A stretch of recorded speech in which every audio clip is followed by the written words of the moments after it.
കോൺഗ്രസിൽ മുഖ്യമന്ത്രി പദത്തിനായി വടംവലി നടക്കുന്നതിനിടെ KPC പ്രസിഡന്റ് സ്ഥാനത്തേക്കും അവകാശവാദങ്ങൾ തുടങ്ങി.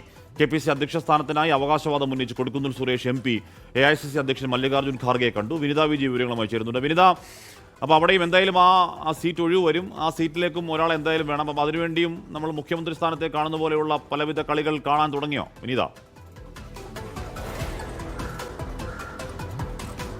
തീർച്ചയായും അങ്ങനെ തന്നെയാണ് ഹഷ്മി. ഇന്നലെയാണ് ഡൽഹിയിലെത്തി കൊടിക്കുന്നിൽ സുരേഷ് MP മല്ലികാർജ്ജുൻ ഖർഗെയുമായി കൂടിക്കാഴ്ച നടത്തിയത്. അദ്ദേഹത്തിന്റെ വസതിയിലെത്തിയായിരുന്നു ഖർഗെയെ കൊടിക്കുന്നിൽ സുരേഷ് കണ്ടത്. ഏതാണ്ട് 1 മണിക്കൂറോളം ആ കൂടിക്കാഴ്ച നീണ്ടു എന്നുള്ള വിവരങ്ങളാണ് നമുക്ക് ലഭ്യമായിരിക്കുന്നത്. ഇന്നലെ തന്നെ ആ കൂടിക്കാഴ്ചയുടെ വിവരങ്ങൾ നമുക്ക് ലഭ്യമായിട്ടുണ്ടായിരുന്നു. പക്ഷേ ഇത്തരത്തിലേക്ക് ഒരു അവകാശവാദം ഉന്നയിക്കുന്നതുമായി സംബന്ധിച്ചുകൊണ്ടുള്ള ഒരു സ്ഥിരീകരണം നമ്മൾ കൊടിക്കുന്നിൽ സുരേഷുമൊക്കെയായി സംസാരിച്ചപ്പോൾ പോലും അദ്ദേഹം അത് വ്യക്തമാക്കിയിട്ടുണ്ടായിരുന്നില്ല. പിന്നാലെയാണ് ആ സന്ദർശനം, ആ കൂടിക്കാഴ്ച ഈ KPCC അധ്യക്ഷ സ്ഥാനത്തേക്കുള്ള ഒരു അവകാശവാദത്തിന് വേണ്ടിയാണെന്നുള്ള ഒരു സ്ഥിരീകരണത്തിലേക്കടക്കം കാര്യങ്ങൾ എത്തിയത്. അതിൽ ഏറ്റവും പ്രധാനമായി അദ്ദേഹം പറയുന്നത് ഈ ദളിത് വിഭാഗത്തിൽ നിന്നുള്ള അദ്ദേഹം ഏറ്റവും എക്സ്പീരിയൻസ് ഉള്ള ഒരു നേതാവാണ് അദ്ദേഹം എന്നുള്ളത് തന്നെയാണ്. അതുകൊണ്ട് തന്നെ ഇത്തവണ പരിഗണിക്കണമെന്നൊരു ആവശ്യം തന്നെയാണ് അദ്ദേഹം മുന്നോട്ട് വെച്ചിരിക്കുന്നത്. പലതവണ താൻ തഴയപ്പെട്ടുവെന്നും ഇത്തവണ തന്നെ കൃത്യമായി പരിഗണിക്കണമെന്നൊരു ആവശ്യം അദ്ദേഹം മുന്നോട്ട് വെച്ചിട്ടുണ്ട്. അത് ഈ നമ്മൾ നേരത്തെ സൂചിപ്പിച്ചതുപോലെ തന്നെ ഈ കോൺഗ്രസിന്റെ മുഖ്യമന്ത്രി പ്രഖ്യാപനത്തിലേക്കടക്കം കടക്കുന്നതിന് തൊട്ട് പിന്നാലെ തന്നെ ഈ KPCC പുതിയ അധ്യക്ഷൻ എത്തിയേക്കുമെന്നുള്ള ചില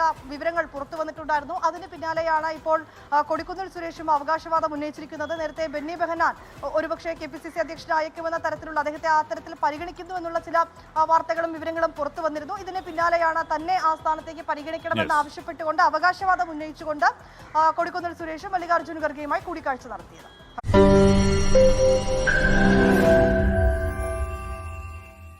ലോകത്തെവിടെയായാലും ഏത് സമയത്തും 24 വാർത്തകളും ഓഗ്മെന്റഡ് റിയാലിറ്റി പാക്കേജുകളും എക്സ്പ്ലെയിനറുകളും വിശദമായി കാണാൻ ഞങ്ങളുടെ YouTube ചാനൽ നിങ്ങൾക്ക് സബ്സ്ക്രൈബ് ചെയ്യാം.